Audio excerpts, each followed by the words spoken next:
अच्छे लोगों के साथ बुरा क्यों होता है? ये एक सवाल है जो शायद आपने कभी ना कभी पूछा जरूर होगा।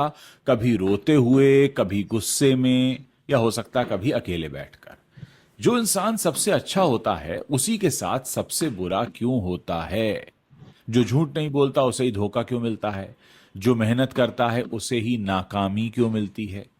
जो प्यार करता है उसे ही तकलीफ क्यों होती है? क्या भगवान सो रहे हैं? क्या दुनिया अंधी है?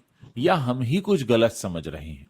आज इस सवाल के हम अंदर उतरने की कोशिश करेंगे, और जो जवाब मिलेगा वो शायद वो नहीं होगा जो आप सुनना चाहते हैं, लेकिन वो वही होगा जो आपको मिलना चाहिए।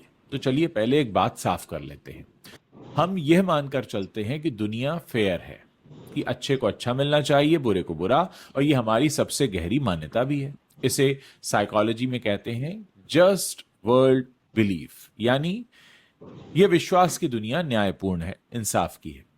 लेकिन दुनिया फेयर नहीं है, ये कड़वा सच है।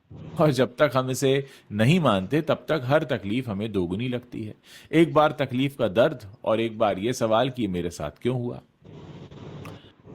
प्रकृति के नियम असल में अच्छा बुरा नहीं देखते, वो सिर्फ काम देखते हैं। बारिश अच्छे खेत पर भी पड़ती है, बुरे खेत पर भी पड़ती है।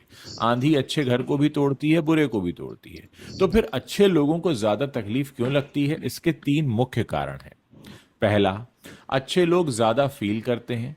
जिसका दिल खुला है उसे चोट भी ज्यादा लगती है। जो गहरा प्यार करता है उसका दर्द भी गहरा होता है।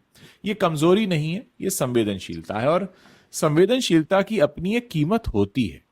दूसरा, अच्छे लोग ज्यादा एक्सपोज होते हैं, वो ट्रस्ट करते हैं इसीलिए धोखा खाते हैं। वो हेल्प करते हैं इसीलिए इस्तेमाल होते हैं। वो ऑनेस्ट होते हैं इसीलिए नुकसान उठाते हैं।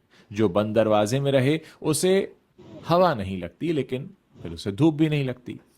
तीसरी बात यह है, और ये सबसे गहरा कारण है, कि अच्छे लोग नोटिस करते हैं। एक बेपरवाह इंसान को तकलीफ होती है तो वो आगे बढ़ जाता है। एक संवेदनशील इंसान को तकलीफ होती है तो वो रुक जाता है, सोचता है, महसूस करता है, रिएक्ट करता है, और इसीलिए दर्द उसका लंबा चलता है। विक्टर फ्रैंकल, जो नाजी कंसंट्रेशन कैंप में रहे थे, साइकाट्रिस्ट हुए हैं, उन्होंने लिखा था, तकलीफ को मीनिंग दो, वो तुम्हें तोड़ नहीं सकती। उन्होंने देखा कि जो लोग अपनी यातना में कोई अर्थ खोज पाए वो बचे रहे, और जो अर्थ नहीं खोज पाए वो टूट गए। तकलीफ आती है, ये तो सच है, कड़वा सच है। लेकिन तकलीफ आपको क्या देती है ये आप तय करते हैं। सोना आग में तपता है, हीरा दबाव में बनता है, और इंसान भी तकलीफ में ही निखरता है। ये मेटाफर नहीं है, ये फिजिक्स है। जो चीज नरम होती है वो आसानी से कट जाती है, जो कठोर होती है वो औजार बनती है। लेकिन एक और सवाल, क्या हर तकलीफ का कोई मीनिंग होता है? नहीं।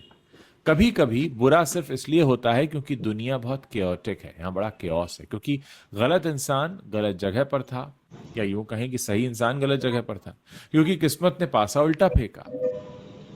दुनिया एब्सर्ड है, इसका कोई ग्रैंड मीनिंग भी नहीं है, लेकिन इसी एब्सर्डिटी के बावजूद जीना, चुनना, यही सबसे बड़ी बात होती है। यानी जब जवाब न मिले तब भी आगे बढ़ना, यही असली ताकत होती है। तो अच्छे लोगों को मेरा एक संदेश है दोस्तों, आपकी अच्छाई गलत नहीं है, दुनिया गलत है जो अच्छाई की कदर नहीं करती। लेकिन अपनी अच्छाई को आप छोड़िए मत ये कहकर कि दुनिया सही नहीं है, क्योंकि जिस दिन आपने अच्छाई छोड़ दी उस दिन दुनिया आप पर अपनी जीत दर्ज कर देगी।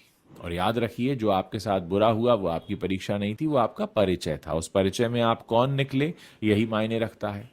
अब आप कमेंट सेक्शन में बताइए उस एक तकलीफ के बारे में जिसने आपको बाद में वाकई कुछ दिया।